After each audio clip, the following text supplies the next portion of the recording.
What's going on, guys? My name is Tommy. I am once again hiding from you because I just got done with a full body workout and I'm very sunburnt. And so I've learned we need to record the intros to videos before we work out. But min-maxing for fun and profit. This week, the mechanic, jack of all trades and a master of, well, pretty much everything. If you're liking what you're seeing, remember to like, subscribe, ding the bell, stay caught up on all your stuff. Don't miss me popping my knuckles for you. Remember, Patreon is the #1 way to support the channel and gets you access to a Google Sheet this build is thrown up on, as well as a bunch of other cool stuff as well.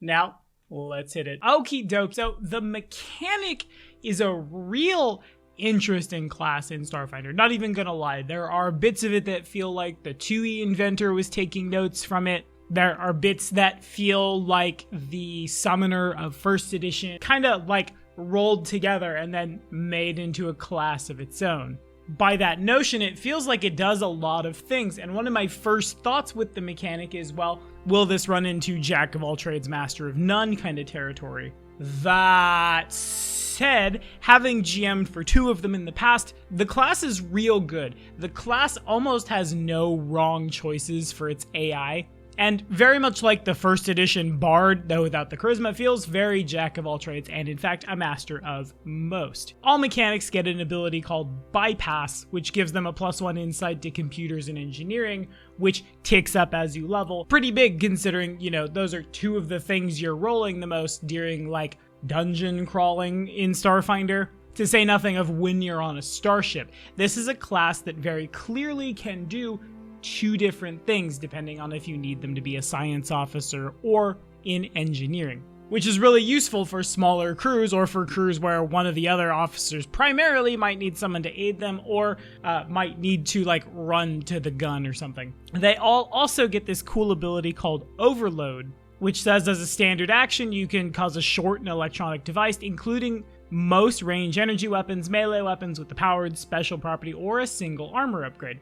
This makes the device non-functional for a round. It can also close a door for a round. You have to be adjacent to the device to use this ability, or it has to be adjacent to your drone, but that doesn't really matter to us right now. If you have an Exo-Cortex with wireless hack, you can use it within anything within wireless hack range, with the save coming down at 10 plus half your mechanic level plus your int. Or, you know, if nothing else, as a standard action, stop the bad guy's weapon from working.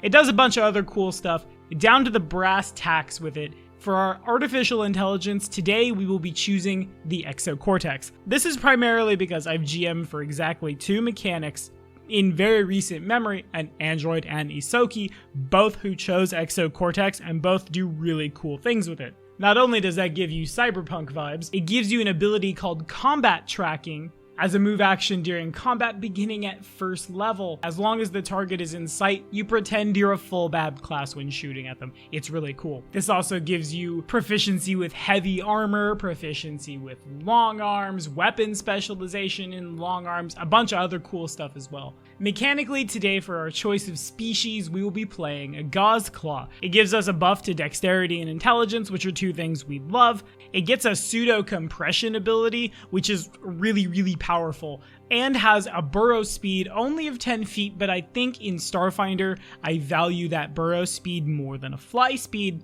just given how easy it is to like go out and purchase one.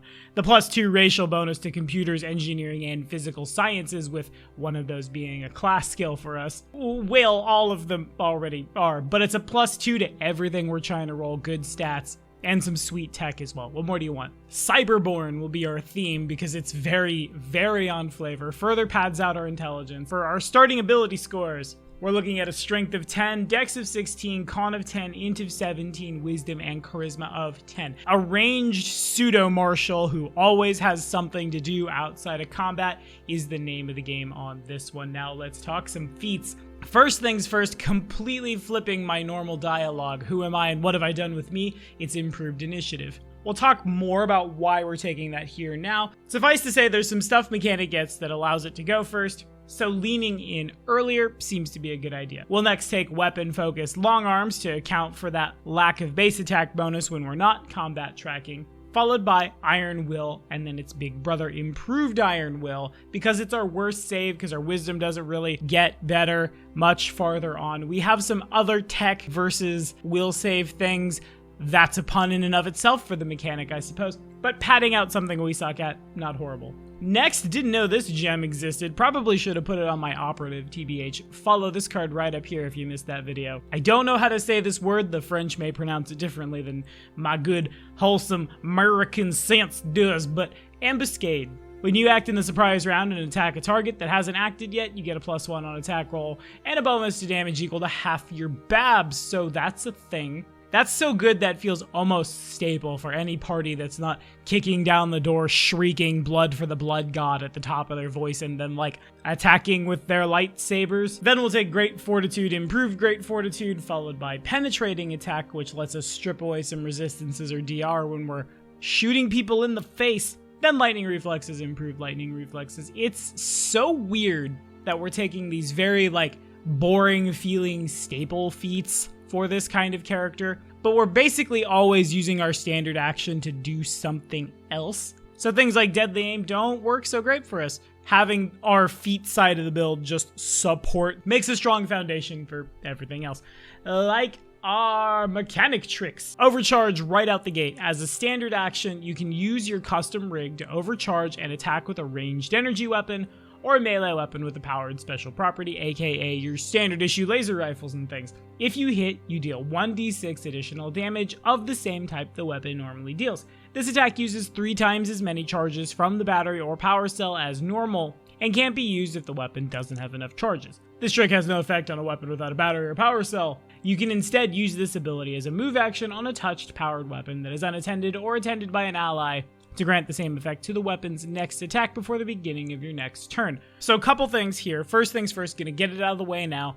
There is a mechanic trick that you can take that lets you recharge batteries. In some games, you're going to want that. You really just are. Sometimes it's just wiser to have that tech, but I feel like in several scenarios, you're going to have a place to charge your shit up. Bear in mind, almost every starship has the ability to do so. If you're lost on a desert world, make sure you can take care of yourself. Otherwise, you're kind of just big Nova City. Doubly so if you've got like an operative with a laser rifle standing next to you, and it's like move action, buff him, standard action, buff you, fire. Honestly, if I was thinking about it a little more, you could do that and like play around with Technomancer, who then casts supercharged weapon on you or themselves and just D6 our yote all over the place. Next is overclocking for a +2 insight bonus to initiative checks, as well as an insight bonus to reflex saves. And there you go. Go first, charge up the thing, throw damage downrange.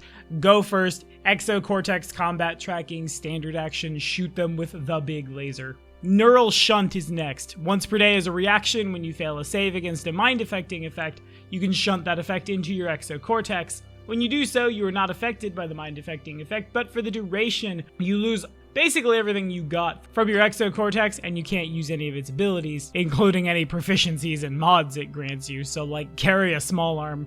It's our worst save. Mind-affecting effects are generally the worst will saves. Defense against it real good. Next we'll take Improved Overcharge, for now 2d6 points of damage stapled onto our laser rifle, and then Hyperclocking for a +1 insight bonus to AC of all things. And whenever you fail a reflex save, you can spend 1 resolve point to re-roll the reflex save and take the higher result, which plays really fun with Improved Lightning Reflexes. As long as you've got the resolve, you get to play with dice a lot. It's very late to the party. Energy Shield next. As a standard action, you get a number of temp HP equal to your int, plus your mechanic level. It's active for minutes per level or until the temp HP is depleted. Once used, you cannot use this again until you regain stamina points after a 10-minute rest. If we were playing some weird melee mechanic who wants to bonk people with some like energy socket wrench, then this would be really cool for much earlier. That said, you're probably still going to get shot at, attacked by dragons, things of that nature. So circling back to grab this seems at the very least wise, and it scales with level in a pretty darn good way. So Boost Shield right after to give you temp HP equal to your int mod plus now double your mechanic level. You can also spend 1 resolve point to use it again now without regaining stamina first. This replenishes your shield's temp HP to full. This keeps you from dying. Right? Easy enough to explain. Dying bad, don't do that. We'll next take Superior Overcharge. This will be for our next 3 mechanic tricks. Each time it increases the amount of damage we're shooting at people by plus 1d6. We won't ever quite get it all the way. I really wish like extra mechanic trick was a thing you could do. If you could, you would drop Improve Lightning Reflexes, take Superior Overcharge one more time, vomit dice at people. As it stands, we're still pretty well off. Anyway, so far as our key items go, remember, any of the ability boosting stuff and save boosting stuff, always going to be really important for us. For the mechanic though, I think it is wiser to carry around more tools that do different kinds of damage. You just need a ranged energy weapon to do what you're trying to do.